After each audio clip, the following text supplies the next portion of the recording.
Welcome to our presentation on Reliance home finance. ये 5वां presentation है। बैंकों के अलावा जो हमने पहले 4 प्रेजेंटेशन थे उनमें HDIL, यूनिटेक, रिलायंस कम्युनिकेशन और जेपी इंफ्रा। अभी एक प्रश्न और कमेंट हम लोग को मिल रहे हैं कि हम ऐसे छोटे छोटे शेयरों के बारे में क्यों प्रेजेंटेशन बना रहे हैं, वीडियो अपलोड कर रहे हैं। उसका कारण यह है कि जो आपके पास यदि शेयर हैं, अच्छे शेयर जो 400, 500, 1000 और निफ्टी के शेयर हैं या सेंसेक्स के शेयर हैं, उनके बारे में आपको टीवी में इधर उधर से बहुत जानकारी मिल जाती है। और अगर आप ये छोटे शेयरों के बारे में जानकारी लेने की कोशिश करते हैं तो बहुत मुश्किल होता है। और यदि बाई द वे आपने कभी टीवी में किसी को फोन करके पूछ लिया तो वो आपको बहुत एकदम हीन भावना से देखते हैं कि आपने कब लिया था, कितने में लिया था, क्यों लिया था, किसके कहने से लिया था। तो एक तरफ से तो यदि आप फंसे हुए हैं, जैसे रिलायंस होम फाइनेंस का लिस्टिंग हुआ था, 100 रुपए के ऊपर लिस्टिंग हुआ था, 113 रुपए टच किया, 90 रुपए, 100 रुपए, 80, 70 कहीं भी से भी आप फंसे हुए हैं। तो अभी 2 रुपए के भाव में है, 70 पैसे भी आ गया था। उसमें आपको वो लोग बहुत कुछ सुनाते हैं कि क्यों आपने इतने दिन तक इंतजार किया, क्यों आप फंसे हुए हैं। हमारा मानना यह है कि यदि आपने 100 रुपए, 90 रुपए में लिया है और 1 रुपए, 2 रुपए में अगर आप इसको बेच देंगे तो 100 शेयर भी लिए तो 10,000 के अभी क्या 100-200 रुपए मिलेगा, तो क्या करेंगे, उसका चने खाएंगे। तो कुछ है नहीं। तो अभी खाली एक चीज देखना है इस तरह के छोटे शेयर में कि वो कंपनी रहने वाली है या कंपनी खत्म हो जाएगी, लिस्टेड रहेगी या नहीं रहेगी। 2 चीज पे ध्यान देना है। अगर लिस्टेड रहेगी तो उसमें छोड़ दीजिए, भूल जाइए। और अगर आपके पास कुछ जानकारी करने के लिए समय नहीं भी है तो भूल जाइए, 100-200 रुपए सोचिए खो गया।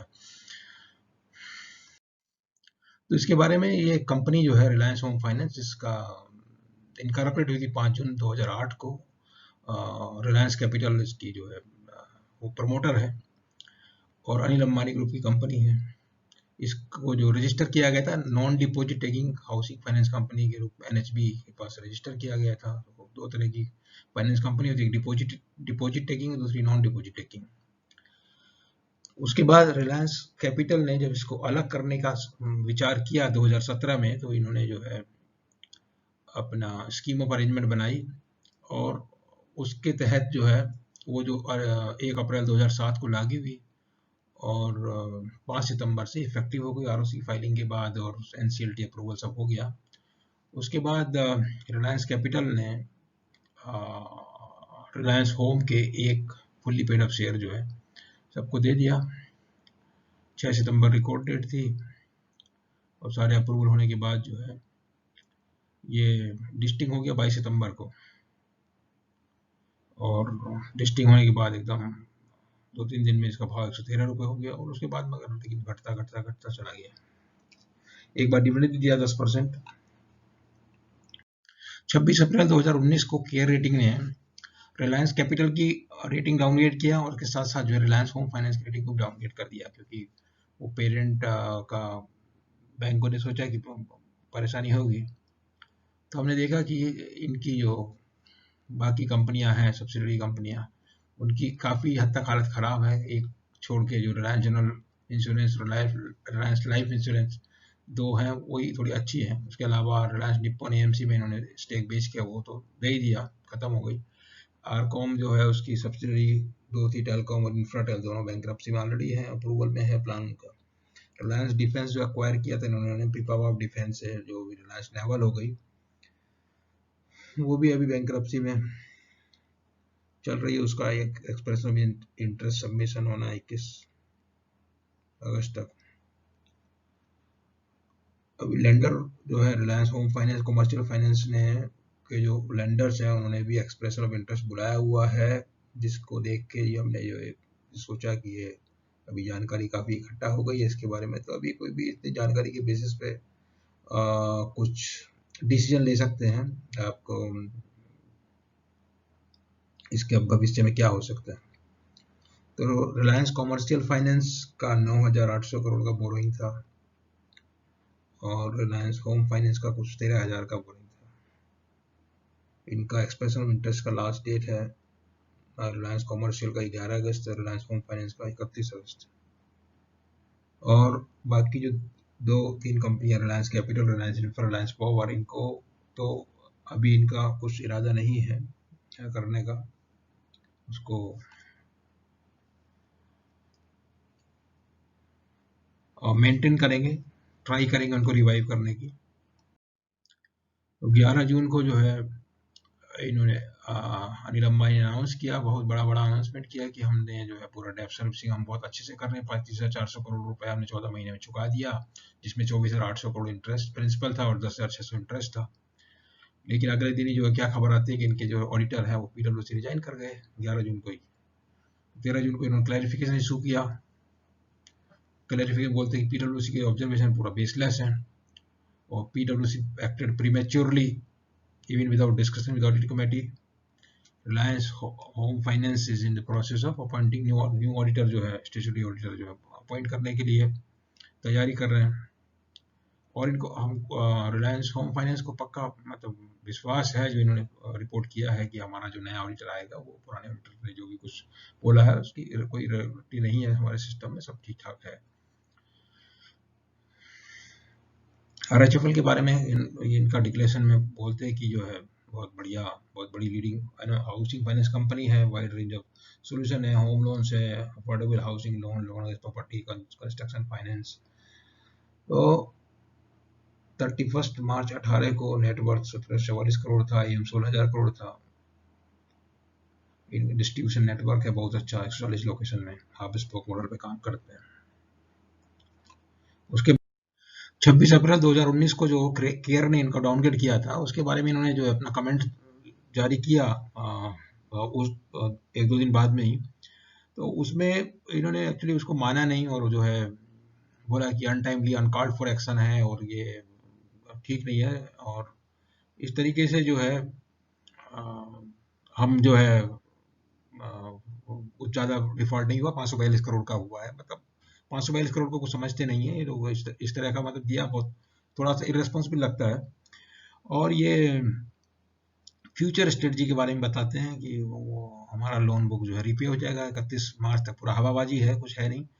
और बहुत अच्छा हमारा जो बिजनेस है, मैनेजमेंट कंट्रोल हम लोग देने के लिए तैयार हैं, मतलब बेसिकली उसी समय से बात हो गई थी कि ये जो है इसके लिए तैयारी कर रहे हैं, मैनेजमेंट कंट्रोल दे दें किसी को।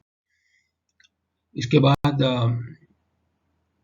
कंपनी जो है अपना लेंडर के साथ लगी रही और 6 जुलाई 2019 को इंटरक्रेडिट एग्रीमेंट साइन हो गया, जिसमें सिर्फ 60% जो है इनके लेंडर थे वो एग्री हुए। 3 जुलाई को जो आउटस्टैंडिंग था करीब 7,100 करोड़ इनका आउटस्टैंडिंग था। उसके अलावा जो नहीं एग्री हुए उन्हें म्यूचुअल फंड थे, पेंशन फंड थे, जो आईसीए का पार्टी नहीं है, और अप्रूव होने के लिए, रेजोल्यूशन प्लान अप्रूव होने के लिए उनका कंसेंट की जरूरत पड़ेगी। और उसके अलावा कुछ रेस्ट्रेंट डाले हुए कोर्ट ट्रिब्यूनल के, उनकी भी जरूरत पड़ेगी। तो ये इनमें डिस्क्लेमर में और कुछ ये मतलब प्रॉब्लम्स हैं अभी भी जो आगे अड़चन आ सकती है।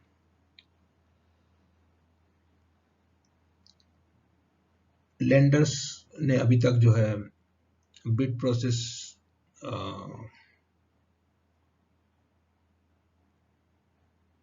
स्टीयरिंग कमेटी मीटिंग में ये सब क्या क्या अपॉइंट कर दिए, resource advisor, cash flow monitoring agency, forensic auditor, valuer, legal counsel. 180 दिन का शुरू जो है 3 जुलाई से टाइम शुरू हुआ था, 3 जनवरी खत्म हो गया। तब तक इन्होंने फोरेंसिक ऑडिट भी ऑर्डर किया था, वो उसकी रिपोर्ट तो आ गई, 3 जनवरी में आई थी, मगर 3 जनवरी तक के बाद में आई है वो।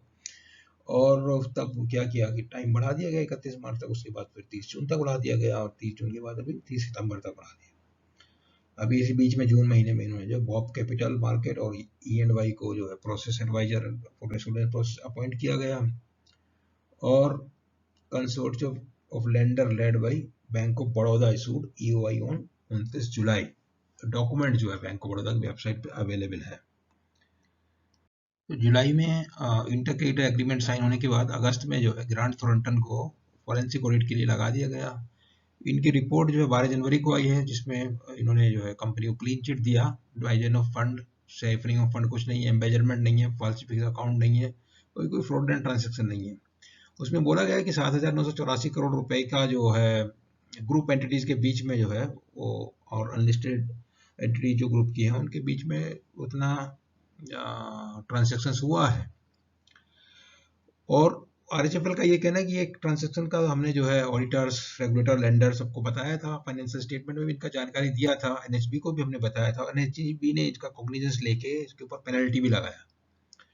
अभी एनएचबी ने और इसके अलावा डायरेक्शन इशू किया आरएचएफएल को कि आप जो है ये एनुअली इस तरह की काम मत करो, और अपने जो लोन है उनका पीरियडिक रिव्यू करो, क्रेडिट एक कंसंट्रेशन नहीं होना चाहिए और रिलेटेड पार्टी ट्रांजैक्शन का और का ध्यान रखो, और जो है मैच्योरिटी इनकी जो है एनसीडी की मैच्योरिटी बढ़ा दीजिए, इससे वो टाइमली आप उसका पेमेंट कर पाए, और होम लोन का कंसंट्रेशन बढ़ाइए और रिटेल का कम कीजिए।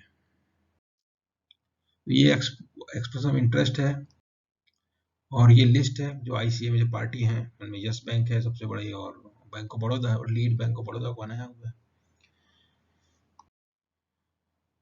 अभी एक्सप्रेशन ऑफ इंटरेस्ट जो है 31 अगस्त तक जो अभी का टाइम लाइन है उसके हिसाब से 5 बजे तक जमा करना है। और विलिंगनेस लगता है लेंडर्स का कि उन्होंने जो है उसमें 3 कंपनी को 2 पार्ट में डिवाइड कर दिया, retail asset and non retail asset which will called wholesale asset, और ऑप्शन दिया है 3 जो बिडर को, वो या तो ऑप्शन 1 के अगेंस्ट जो है पूरी कंपनी को एज ए गोइंग कंसर्न ले सकते हैं और खाली रिटेल के लिए बिड कर सकते हैं, या फिर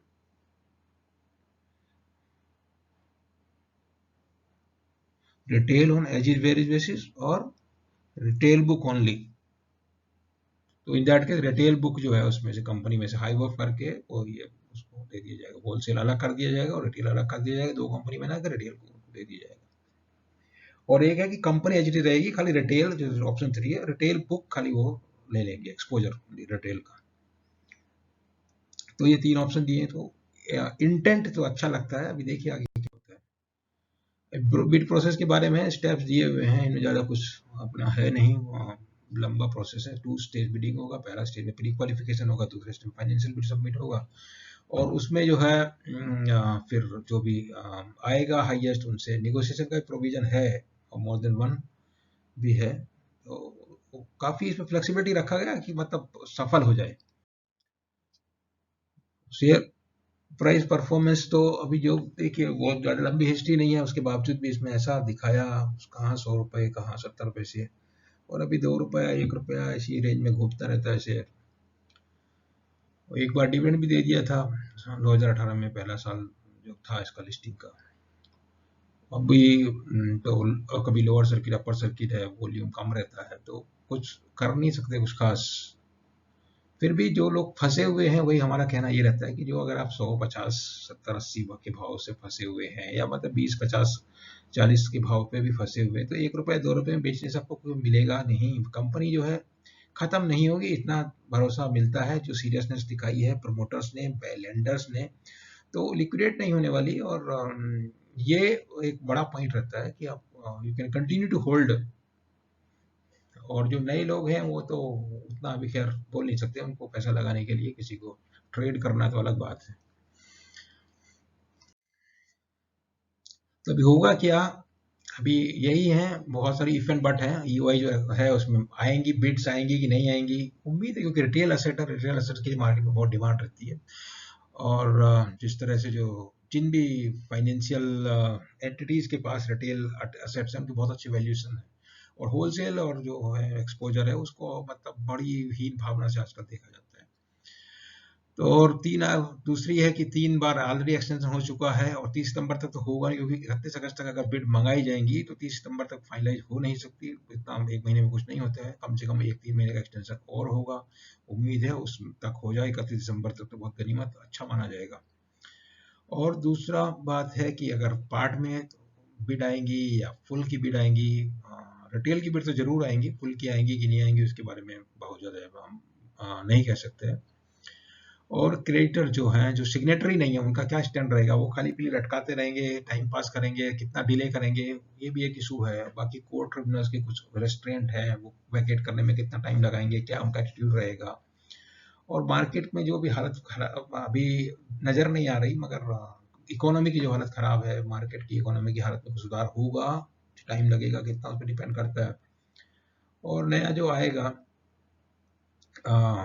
प्रोस्पेक्टिव रेजोल्यूशन एप्लीकेंट, उसका क्या एटीट्यूड रहेगा पब्लिक शेयर होल्डर के लिए, वो सब इसमें बहुत मीनिंगफुल रहेगा। अभी कुछ कुछ तो क्लैरिटी आ गया, बादल छट गए, मगर अभी मुश्किलों से बाहर आने में कंपनी को जो है थोड़ा और समय लगेगा, कम से कम 6 महीना 12 महीना ऐसा कुछ लग सकता है। तो रिलायंस होम फाइनेंस के बारे में जो जानकारी हमने इकट्ठा किया था वो इस वीडियो में आपसे शेयर किया है। उम्मीद है आपको ठीक अच्छा लगेगा और आप जो है अपना कुछ अगर फंसे हुए हैं तो इसमें अपना सही सोच समझ के निर्णय ले पाएंगे। वीडियो आपको पसंद आया हो तो यूट्यूब में लाइक कीजिए और चैनल को सब्सक्राइब कीजिए। उससे क्या होगा कि जो बीच बीच में जो अपडेट होती रहती है, हैपनिंग्स होती है डे टू डे बेसिस, या कुछ इम्पोर्टेंट अनाउंसमेंट कंपनी करती है या न्यूज़ मीडिया से आप मिलती हैं, उनको हम उसमें अपडेट करते रहते हैं, वो आपको मिल जाएगा। तो थैंक यू वेरी मच।